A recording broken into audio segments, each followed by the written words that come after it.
Hi hello ವೀಕ್ಷಕರೇ, ನಿಮಗೆಲ್ಲರಿಗೂ ನನ್ನ ಯೂಟ್ಯೂಬ್ ಚಾನಲ್ಗೆ ಸ್ವಾಗತ. ಇಚ್ಛಾ ಆಯುಷ್ ರೊಮ್ಯಾಂಟಿಕ್ ಪ್ರೇಮ ಕಥೆ ಭಾಗ 29. ನನಗೆ ನೀನು ಫೀಸ್ ಕೊಟ್ಟರೆ ನಿನ್ನ ಕೆಲಸ ಮಾಡಿಕೊಡ್ತೀನಿ, ಅವಳ ತುಟಿಗಳತ್ತ ಆಸೆಯ ಕಂಗಳಿಂದ ನೋಡುತ್ತಾ ಹೇಳಿದ ಆಯುಷ್.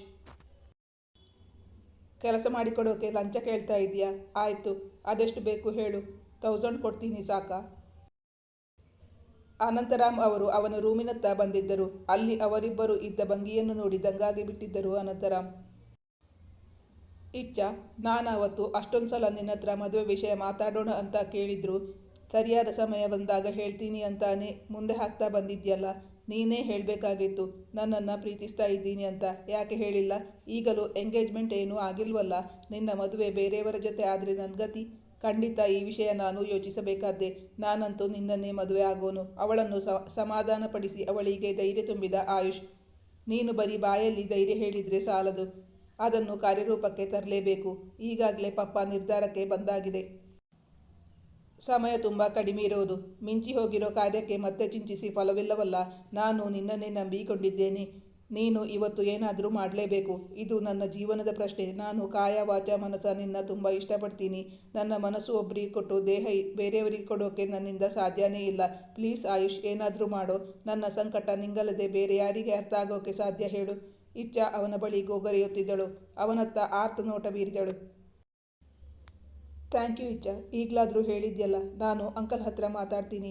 ನಾನು ಅವತ್ತು ಅಷ್ಟೊಂದು ಸಾರಿ ಹೇಳುವಾಗ ನಿನಗೆ ಅರ್ಥನೇ ಆಗ್ತಾ ಇರಲಿಲ್ಲ. ನೀನೇನು ವರಿ ಮಾಡ್ಕೋಬೇಡ, ಅವಳಿಗೆ ಭರವಸೆಯನ್ನಿತ್ತ. ಮಾತಾಡ್ತೀನಿ ಅಂತೀಯಲ್ಲ, ಯಾವಾಗ? ನಾಳೆ ಅವರೆಲ್ಲ ಬಂದು ಹೋದ್ಮೇಲೆನಾ? ನಾನಿಲ್ಲಿ ಇಷ್ಟು ಟೆನ್ಷನ್ನಿಂದ ಒದ್ದಾಡ್ತಾ ಇದ್ದೀನಿ. ನಿಂಗೆ ಅದು ಅರ್ಥನೇ ಆಗ್ತಾ ಇಲ್ಲ. ಆವತ್ತು ನೀನು ಹೇಳ್ತೀಯಾ ಅಂತ ಕಾದಿದ್ದೇ ಬಂತು. ನೀನು ಹೇಳಲೇ ಇಲ್ಲ. ಈಗಲೂ ಹಾಗೆ ಮಾಡ್ತೀಯೇನು? ನಿನ್ನ ನೋಡಿದರೆ ನನಗೆ ಹಾಗೆ ಅನಿಸುತ್ತೆ. ಈಗಲೇ ಮಾತಾಡಬೇಕು. ಪಪ್ಪಂಗೆ ನೀನು ಕಾಲ್ ಮಾಡಿ ಮಾತಾಡ್ತೀಯೋ ನಾನೇ ಮಾಡ್ಲಾ? ಅವನ ಮೇಲೆ ರೇಗಿದಳು ಇಚ್ಛಾ. ಅಂಕಲ್ಗೆ ಕರೆ ಮಾಡಿ ಏನು ಹೇಳ್ತೀಯಾ ಇಚ್ಛಾ? ನೀನು ನನ್ನ ಪ್ರೀತಿಸ್ತಿದ್ಯಾ ಅಂತ ಹೇಳ್ತೀಯಾ, ಅಥವಾ ಆ ಸಂಬಂಧ ಬೇಡ ಅಂತ ಹೇಳ್ತೀಯಾ? ಅದನ್ನು ಮನೆಯಲ್ಲಿ ಹೇಳ್ಬಹುದಾಗಿತ್ತಲ್ಲ. ನಿನ್ನತ್ರ ಆ ಹುಡುಗನ ಡೀಟೇಲ್ಸ್ ಇದ್ದರೆ ಕೊಡು. ಅವನ ನಂಬರ್ ಇದೆಯಾ? ಇದ್ದರೆ ಅವನಿಗೆ ಕರೆ ಮಾಡಿ ಹೇಳೋಣ. ನನಗೆ ಪಪ್ಪನ ಹತ್ರ ಹಾಗೆಲ್ಲ ಹೇಳೋಕ್ಕಾಗಲ್ಲ. ನೀನು ಹೇಳಬೇಕು. ಇಲ್ಲಾಂದರೆ ನಿನ್ನ ಹುಡುಕೊಂಡು ನಾನು ಇಲ್ಲಿ ತನಕ ಯಾಕೆ ಬರಬೇಕಾಗಿತ್ತು? ಇಲ್ಲ, ನನ್ನ ಹತ್ರ ಅವನ ನಂಬರ್ ಇಲ್ಲ. ಅವನ ನಂಬರ್ ಇದ್ದರೆ ನಿನ್ನ ಹತ್ರ ಕರೆ ಮಾಡಿಸ್ಬೋದಾಗಿತ್ತು. ನನಗೆ ಆಗ ಆ ಯೋಚನೆಯೂ ಬಂದಿರಲಿಲ್ಲ. ಮನೆಗೆ ಹೋದ್ಮೇಲೆ ಪಪ್ಪನ ಹತ್ರ ಕೇಳ್ತೀನಿ. ನನ್ನ ಮನಸ್ಸು ಹೇಳ್ತಾ ಇದೆ ಅವರು ನಾಳೆ ನಮ್ಮ ಮನೆಗೆ ಬಂದೇ ಬರ್ತಾರೆ ಅಂತ. ಅವರು ನಾಳೆನೇ ತಾಂಬೂಲ ಬದಲಾಯಿಸ್ಕೋತಾರೆ. ಅದರ ಮೊದಲೇ ನೀನು ಅವರು ನಮ್ಮ ಮನೆಗೆ ಬರುವುದನ್ನು ತಡೀಬೇಕು. ಇಲ್ಲಾಂದರೆ ಕೆಲಸ ಕೆಟ್ಟು ಹೋಗುತ್ತೆ. ನಾಳೆ ಅವರು ಬಂದ ತಕ್ಷಣ ನೀನು ಹುಡುಗನ ಹತ್ರ ಮಾತಾಡಬೇಕು ಅಂತ ಹೇಳು. ನಿನ್ನ ಮನಸ್ಸಲ್ಲಿರೋದನ್ನು ಆ ಹುಡುಗನ ಹತ್ರ ಹೇಳ್ಕೊ. ನನ್ನ ಮನಸ್ಸಲ್ಲಿ ಬೇರೆ ಒಬ್ಬ ಹುಡುಗ ಇದ್ದಾನೆ ಅಂತ ಹೇಳು. ಯಾವ ಹುಡುಗರು ಬೇರೆಯವರನ್ನು ಪ್ರೀತಿಸೋ ಹುಡುಗಿನ ಇಷ್ಟಪಡಲ್ಲ. ತನ್ನಿಂದ ತಾನೇ ಆ ಸಂಬಂಧ ಕ್ಯಾನ್ಸಲ್ ಆಗುತ್ತೆ. ಆ ಹುಡುಗನೇ ಸಂಬಂಧ ಬೇಡ ಅಂದಮೇಲೆ ತಾಂಬೂಲ ಬದಲಾಯಿಸ್ಕೊಳ್ಳೋದು ಎಲ್ಲಿಂದ ಬಂತು? ನಿಂಗೆ ಇಷ್ಟು ಒಳ್ಳೆ ಐಡಿಯಾ ಹೇಳಿಕೊಟ್ಟಿರೋದಕ್ಕೆ ನನಗೇನು ಕೊಡ್ತೀಯಾ? ಕೇಳಿದ ಆಯುಷ್. ಇದು ಡಬ್ಬಾ ಐಡಿಯಾ. ನಾನು ಏನೂ ಕೊಡಲ್ಲ, ಹೋಗು. ಒಂದು ವೇಳೆ ಆ ಹುಡುಗ ನನ್ನ ಹತ್ರ ಮಾತಾಡೋಕೆ ಬರೆದಿದ್ರೆ, ಅಥವಾ ನಾವಿಬ್ಬರು ಮಾತಾಡ್ತಿರ್ಬೇಕಾದ್ರೆ ಹಿರಿಯರು ತಾಂಬೂಲ ಬದಲಾಯಿಸ್ಕೊಂಡ್ಬಿಟ್ರೆ ಕೆಲಸ ಕೆಟ್ಟು ಹೋದಂಗೆ. ಪಪ್ಪ ತುಂಬ ಫಾಸ್ಟಾಗಿ ಡಿಸಿಷನ್ ತಗೊಂಡ್ಬಿಡ್ತಾರೆ. ಅವರು ಲೈಟ್ನಿಂಗ್ ಸ್ಪೀಡಲ್ಲಿ ಡಿಸಿಷನ್ ತಗೊಂಡ್ಬಿಟ್ಟಿರುತ್ತಾರೆ. ಅವರಂದು ಆ ರೀತಿ ಡಿಸಿಷನ್ ತಗೋತಾರೆ ಅಂತ ನನಗೆ ಕನಸೇನಾದರೂ ಬಿದ್ದಿತ್ತಾ? ನನಗೆ ಯೋಚನೆ ಮಾಡೋಕ್ಕೂ ಟೈಮ್ ಕೊಟ್ಟಿರಲಿಲ್ಲ. ಅಷ್ಟು ಫಾಸ್ಟಾಗಿ ಡಿಸಿಷನ್ ತಗೊಂಡ್ಬಿಟ್ಟಿದ್ರು. ಈಗಲೂ ಹಾಗೆ ಆದರೆ ಆಗೇನು ಮಾಡಲಿ? ಹೇಳಿದಳು ಇಚ್ಛಾ. ಇಚ್ಛಾ, ನಾನೊಂದು ಮಾತು ಹೇಳಲಾ? ನೀನು ತುಂಬ ನಿಧಾನಿ. ನೀನಂದು ಡಿಸಿಷನ್ ತಗೊಳ್ಳೋಕೆ ಲೇಟ್ ಮಾಡಿದ್ದಕ್ಕೆ ಈಗ ಅನುಭವಿಸ್ತಿರೋದು. ಈಗಲಾದರೂ ಒಪ್ಕೋತೀಯಾ ನನ್ನ ಮಾತನ್ನು? ಕೇಳಿದ ಆಯುಷ್. ಒಪ್ಕೋತೀನಿ, ಆದರೆ ಈಗ ಅದನ್ನು ಯೋಚಿಸಿಕೊಂಡು ಕೂತ್ಕೊಳ್ಳೋಕೆ ಟೈಮ್ ಇಲ್ಲ. ಮುಂದೇನು ಮಾಡಬೇಕು ಅಂತ ಯೋಚಿಸಬೇಕು. ಪಪ್ಪ ನಿನ್ನ ಮಾತಿಗೆ ಬೆಲೆ ಕೊಡ್ತಾರೆ. ನೀನು ಈಗಲೇ ಈ ಕ್ಷಣವೇ ಪಪ್ಪಂಗೆ ಕಾಲ್ ಮಾಡಿ ಹೇಳು. ಪ್ಲೀಸ್ ಕಣೋ, ನನಗೋಸ್ಕರ ಅಷ್ಟು ಮಾಡಲ್ವಾ? ನೀನು ನಿಜವಾಗ್ಲೂ ನನ್ನ ಪ್ರೀತಿಸ್ತಿದ್ರೆ ಆ ಕೆಲಸ ಮಾಡು. ಬೇರೆ ನಿರ್ವಾಹ ಇಲ್ಲದ್ದರಿಂದ ಇಚ್ಛಾ ಅವನ ಮೇಲೆ ಒತ್ತಡ ಹೇರುತ್ತಿದ್ದಳು. ಆಯುಷ್ ಅವಳಿಂದು ಬಂದು ತನ್ನ ಮೇಲೆ ಈ ರೀತಿ ಒತ್ತಡ ಹಾಕಬಹುದು ಎಂದು ಕನಸಲ್ಲೂ ಊಹಿಸಿರಲಿಲ್ಲ. ಆಯುಷ್ ತಕ್ಷಣವೇ ಈಶ್ವರವರಿಗೆ ಕರೆ ಮಾಡಿದ. ಹಲೋ ಅಂಕಲ್, ನಾನು ಆಯುಷ್ ಮಾತಾಡ್ತಿರೋದು. ಚೆನ್ನಾಗಿದ್ದೀರಾ ಅಂಕಲ್? ನೀವು ಫ್ರೀಯಾಗಿದ್ದೀರಾ? ನಾನು ನಿಮ್ಮ ಹತ್ರ ಸ್ವಲ್ಪ ಮಾತಾಡಬೇಕಾಗಿತ್ತು. ಹಲೋ, ನಾನು ಚೆನ್ನಾಗಿದ್ದೀನಿ. ನಾನೀಗ ಸ್ವಲ್ಪ ಹೊರಗಿದ್ದೀನಿ, ಬ್ಯುಸಿಯಾಗಿದ್ದೀನಿ, ಆಮೇಲೆ ಕಾಲ್ ಮಾಡ್ತೀನಿ. ಕರೆ ಸ್ಥಗಿತಗೊಳಿಸಿದರು ಈಶ್ವರ್. ಬಳಿಕ ಆಯುಷ್ ಹೇಳಿದ, ಅಂಕಲ್ ಆಮೇಲೆ ಮಾತಾಡ್ತೀನಿ ಅಂದರು. ಪಾಪಿ ಹೋದಲ್ಲಿ ಮೊಣಕಾಲ್ ತನಕ ನೀರಂತೆ. ನನ್ನ ಪರಿಸ್ಥಿತಿನೂ ಹಾಗೇ ಇದೆ. ನೀನು ಪಪ್ಪನ ಹತ್ರ ಈಗಲೇ ಮಾತಾಡಬೇಕು ಅಂತ ರಿಕ್ವೆಸ್ಟ್ ಮಾಡಿಕೊಳ್ಳೋದು ತಾನೇ? ನೀನು ಬೇಕಂತಲೇ ಮಾಡ್ತಾ ಇದ್ದೀಯಾ ಅನಿಸುತ್ತೆ ನನಗೆ. ಇಚ್ಛ ಅಸಮಾಧಾನವನ್ನು ವ್ಯಕ್ತಪಡಿಸಿದಳು. ಆಯಿತು, ನಾನು ನಿನ್ನ ಪಪ್ಪನ ಹತ್ತಿರ ಹಾಗೆ ಹೇಳ್ತೀನಿ. ಪ್ರೀತಿಸಿದ ಹುಡುಗಿಗೋಸ್ಕರ ಅಷ್ಟು ಮಾಡದಿದ್ರೆ ಹೇಗೆ? ನೀನಿಲ್ಲಿ ಒಂದು ಅರ್ಥ ಮಾಡ್ಕೋತಿಲ್ಲ ಇಚ್ಛ. ನಾನು ನಿನ್ನ ಪ್ರೀತಿಸ್ತೀನಿ, ನನಗೂ ನೀನು ಬೇಕು. ಖಂಡಿತವಾಗಿ ನಿನ್ನ ಪಪ್ಪನ ಹತ್ರ ನಾನು ಮಾತಾಡೇ ಆಡ್ತೀನಿ. ಇವತ್ತು ಆಗಿಲ್ಲ ಅಂದರೆ ನಾಳೆ ಬೆಳಿಗ್ಗೆ ನಿನ್ನ ಕಷ್ಟವನ್ನು ಹೇಳ್ತೀನಿ. ಹೇಳಿದರೆ ನನಗೇನು ಕೊಡ್ತೀಯಾ? ನನಗೆ ನೀನು ಫೀಸ್ ಕೊಟ್ಟರೆ ನಿನ್ನ ಕೆಲಸ ಖಂಡಿತ ಮಾಡಿಕೊಡ್ತೀನಿ. ಅವಳ ತುಟಿಗಳತ್ತ ಆಸೆ ಕಂಗಳಿಂದ ನೋಡುತ್ತಾ ಕೇಳಿದ ಆಯುಷ್. ಇಚ್ಛ ಅವನತ್ತ ಕಣ್ಣರಳಿಸಿ ನೋಡುತ್ತಾ ಹೇಳಿದಳು, ಕೆಲಸ ಮಾಡಿಕೊಡೋಕೆ ಲಂಚ ಕೇಳ್ತಾ ಇದ್ದೀಯಾ?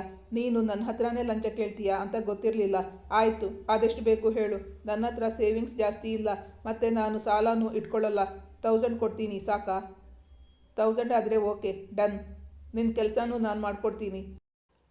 ಅಂಕಲ್ಗೆ ಕರೆ ಮಾಡಬೇಕು ತಾನೆ? ಮಾಡ್ತೀನಿ. ನೀನು ನನಗೆ ಅಡ್ವಾನ್ಸ್ ಕೊಟ್ಟ ತಕ್ಷಣ ನಿನ್ನ ಕೆಲಸ ಮಾಡಿಕೊಡ್ತೀನಿ. ನೀನು ಆರಾಮಾಗಿ ಮನೆಗೆ ಹೋಗು. ನಿನ್ನ ಕೆಲಸ ಆಯಿತು ಅಂದ್ಕೋ. ಆಯುಷ್ ದೃಢವಾದ ಸ್ವರದಲ್ಲಿ ಹೇಳಿದ. ಅವಳು ತನ್ನ ಪರ್ಸ್ನಿಂದ 500ರ 2 ನೋಟು ತೆಗೆದು ಅವನಿಗೆ ಕೊಟ್ಟಳು. ಅಡ್ವಾನ್ಸ್ ಯಾಕೆ? ಫುಲ್ ಈಗಲೇ ಪೇಮೆಂಟ್ ಮಾಡಿ ಹೋಗ್ತೀನಿ. 1000 ರೂ ತಗೋ, ನಾನಿನ್ನೂ ಬರ್ತೀನಿ. ನೀನು ಖಂಡಿತ ಮಾಡಿಕೊಡ್ತೀನಿ ಅಂದ ಮೇಲೆ ನನಗೆ ಎಷ್ಟೋ ಸಮಾಧಾನ ಆಯಿತು. ಥ್ಯಾಂಕ್ ಯು ಎಂದು ಹೇಳುತ್ತಾ. ಆದರೆ ಆಯುಷ್ ಅವಳತ್ತ ಕೈ ಚಾಚಲಿಲ್ಲ. ಇದ್ಯಾಕೆ ನನಗೆ? ನಾನು ನಿನ್ನ ಹತ್ರ ದುಡ್ಡು ಕೇಳಿದ್ದಲ್ಲ, ಕೊಡ್ತೀನಿ ಅಂತ ಒಪ್ಕೊಂಡಿದ್ದೀಯಾ? ನನಗೆ ಅರ್ಜೆಂಟ್ ಏನೂ ಇಲ್ಲ. ಪೂರ್ತಿ ಕೆಲಸ ಆದಮೇಲೆ ಕೊಡು, ಪರವಾಗಿಲ್ಲ. ಆದರೆ ಅಡ್ವಾನ್ಸ್ ಎಷ್ಟು ಕೊಡ್ತೀಯಾ? ನಿಂಗೆ ದುಡ್ಡು ಬೇಡವಾ? ಮತ್ತೆ ಏನು ಬೇಕು ನಿಂಗೆ? ನನ್ನ ಸಿಕ್ಕಿ ಹಾಕ್ಸೋಕ್ಕೆ ನೋಡ್ತಾ ಇದ್ದೀಯಾ ಅಂತ ಗೊತ್ತಾಯಿತು. ಆದರೂ ನೀನು ಕೇಳಿದ್ದು ಕೊಡೋಕೆ ರೆಡಿ ಇದ್ದೀನಿ. ಈ ಕೆಲಸ ನನಗೆ ತುಂಬ ಇಂಪಾರ್ಟೆಂಟ್. ಇಚ್ಛಾಗೆ ಅವನ ಇಂಗಿತ ಅರ್ಥವಾಗಿತ್ತು. ಹಾಗೆ ಹೇಳುತ್ತಾ ಅವನತ್ತ ಬಾಗಿ ತನ್ನ ಅದುರುತ್ತಿರುವ ತುಟಿಗಳಿಂದ ಅವನ ಹಣೆಗೆ ಹೂ ಮುತ್ತನ್ನಿತ್ತಳು. ಅವಳಿಂದ ಮೊದಲ ಚುಂಬನ ಆಯುಷ್ಗೆ. ಅವನಿಂದು ಪರಮಸುಖಿ. ಥ್ಯಾಂಕ್ ಯು ಇಚ್ಛಾ, I am so happy today. ನೀನು ತುಂಬ ಸ್ವೀಟ್ ಇಚ್ಛಾ. ಖಂಡಿತ ನಿನ್ನ ಕೆಲಸ ಆದಂಗೆ ನಾಳೆ ನಿಮ್ಮ ಮನೆಗೆ ಬರ್ತೀನಿ. ಆದರೆ ಉಳಿದಿದ್ದ ಬಾಕಿ ಮಾತ್ರ ಕೊಡಲೇಬೇಕು, ಓಕೆನಾ? ನೀನು ನನ್ನ ಕೆಲಸ ಮಾಡಿಕೊಟ್ರೆ ಖಂಡಿತ ಕೊಡ್ತೀನಿ. ಆಯುಷ್ಗೆ ವಾಗ್ದಾನ ನೀಡಿದಳು ಇಚ್ಛಾ. ಅವನು ಅವಳನ್ನು ಬಿಗಿದಪ್ಪಿಕೊಂಡ. ಬಳಿಕ ಅವಳ ತುಟಿಗಳತ್ತ ಬಾಗಿದ.